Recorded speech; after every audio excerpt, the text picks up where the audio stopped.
Ever felt that slow, insidious drain of energy after talking to someone? You didn't argue, nothing overtly terrible happened, yet you walk away feeling like you just ran an emotional marathon. If you've ever found yourself apologizing for setting a reasonable boundary, or if someone has told you that you are too sensitive the moment you enforce your self-respect, you are exactly who this script is for. This isn't about being mean.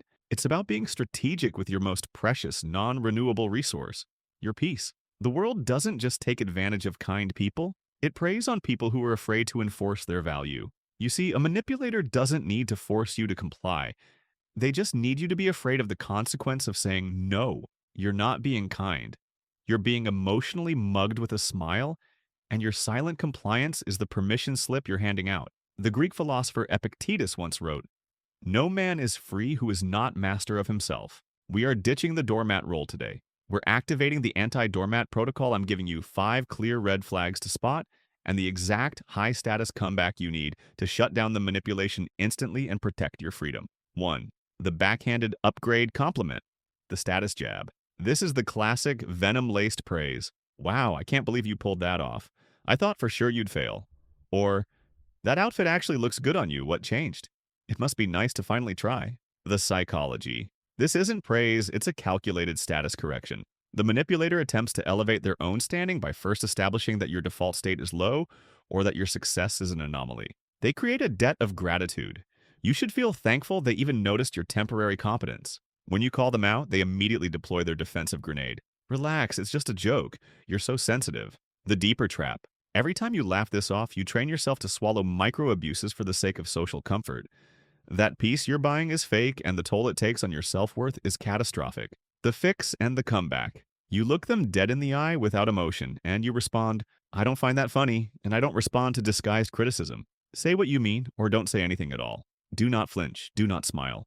When you refuse to play the game ends. If they try to gaslight you again, you simply repeat, "Say what you mean." They thrive on ambiguity. You introduce crystal clarity. 2.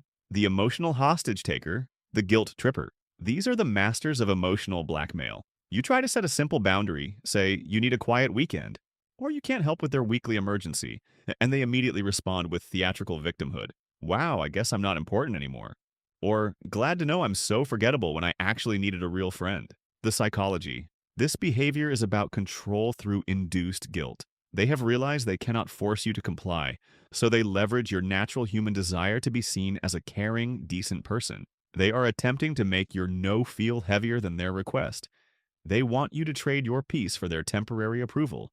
You owe them empathy, but you do not owe them compliance. The deeper trap. If you give in, you validate their manipulative tactic. You teach them that the path to getting what they want is not asking nicely, but by making you feel terrible, you become their emotional servant, running around with a fire extinguisher for every fabricated crisis. The fix and the comeback. You owe them an explanation, but not a negotiation. You hit back with accountability. "Your crisis is not my responsibility, and I won't accept being guilt-tripped for setting my own boundaries. I wish you the best, but this conversation about my limits is not up for debate." Your firmness must match their theatrical intensity. 3. The must-be-nice competitor, the success drain. They're suspiciously supportive when you're struggling, offering endless advice. But the moment you succeed, when you get the promotion, buy the house, or finally hit a fitness goal, they disappear or, worse, respond with competitive jealousy. "Must be nice having that kind of luck on free time." Or, "Some of us actually have to work for a living." The psychology. This person operates from a zero-sum mentality. Your success feels like a personal failure to them. They can tolerate your struggle because it validates their own position, but your growth forces them to confront their own lack of progress. They are trying to use their insecurity to pollute your victory and bring you back down to a level where they feel comfortable. The deeper trap. They accuse you of changing the moment you elevate yourself. If you try to placate them, you are subconsciously teaching yourself to shrink your accomplishments to protect their fragile ego. This is a poison that stunts your future growth. The fix and the comeback. Don't argue, elevate. Your direct high-value response is, "That success came from my work, not luck. I'm happy to celebrate it. If you can't, I understand, but I won't shrink myself to match your comfort level." Then change the subject or politely end the conversation. They need Google Maps just to find your energy again. 4. The emotional colonizer, the one-sided exchange. You know this person. They trauma dump on you for an hour straight. Detail every problem, every slight, every crisis. But when you try to share your day, they look at their phone, interrupt, or immediately pivot the conversation back to their problems. They treat your attention like a free utility, an emotional dumping ground. The psychology. This isn't a friend, it's a high-maintenance emotional project. They view the relationship as a one-way street, where their needs are paramount and yours are merely an inconvenience. They are emotionally constipated and see you as a free therapist with no license, but zero reciprocation. The deeper trap. By continuously showing up for these one-sided conversations, you're signaling that your time, energy, and words are worthless. You're teaching them they can take and take without ever having to invest. The fix and the comeback. Interrupt the cycle with a sharp, direct boundary. Wait, I've noticed we only talk when it's about your issues. We need to make this mutual. If we can't have a reciprocal conversation, I need to leave now, because this is draining my energy. Say this and then be willing to walk away the moment you deliver the line. Your actions must back up your words. 5. The boundary bully, your difficult critic. This person actively tests and crosses your lines, often smiling while doing it. When you finally say no, they accuse you of being cold, distant, different, or simply too difficult these days. The psychology. They loved the version of you that was a pushover, that kept quiet, and that never said no. The moment you introduce self-respect, it triggers their fear of abandonment, or more accurately, their loss of easy access and control. They call you selfish because your growth is inconvenient for them. The deeper trap?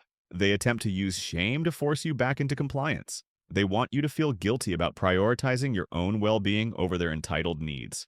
If you constantly explain or apologize for your boundaries, they know they can eventually argue you out of them. The fix and the comeback. You meet their resistance with unapologetic self-respect. Look them dead in the eyes and say, "You're absolutely right. I have changed.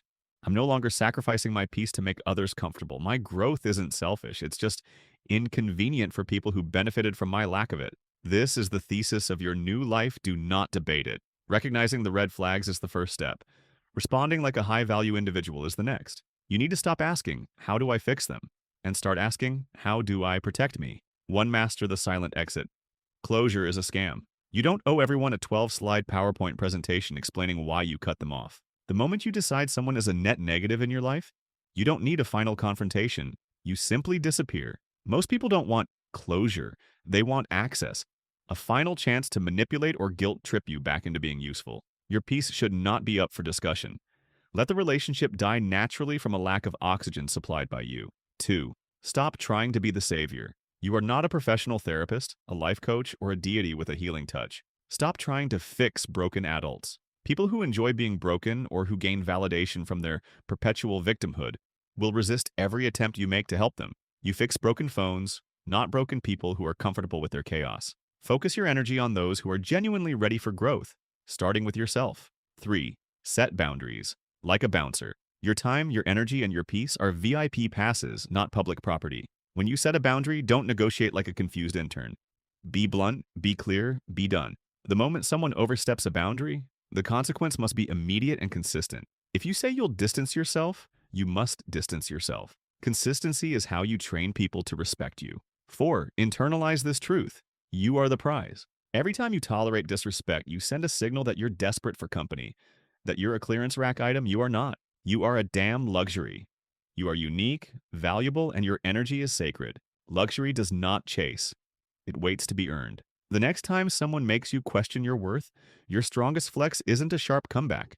It's the power of removal. Your silent elevation is the most potent confrontation of all. Your peace is expensive. Your energy is sacred. Your time is non-refundable. You've got one life. You either spend it people-pleasing or you spend it people-cleansing. The choice is yours. If this video hit a soft spot, hit that like and share button. It helps us reach more people who need this message. And if you're committed to building an unbreakable mind and habits that puts all these ideas into practice, make sure you're subscribed to our channel, because we bring you practical advice ready to implement in your day-to-day life. Remember these insights and the solutions, implement them today. Just pick one or two and do it right now. And for more deep dives into strengthening your mind and habits, check the rest of our videos. One more thing before we wrap up. Take good care of your mind and emotions. This is the most important asset you have and your biggest investment. Protect and grow it every day so you reach that next level you were aiming for. Remember, your mind is worth fighting for. See you in the next video.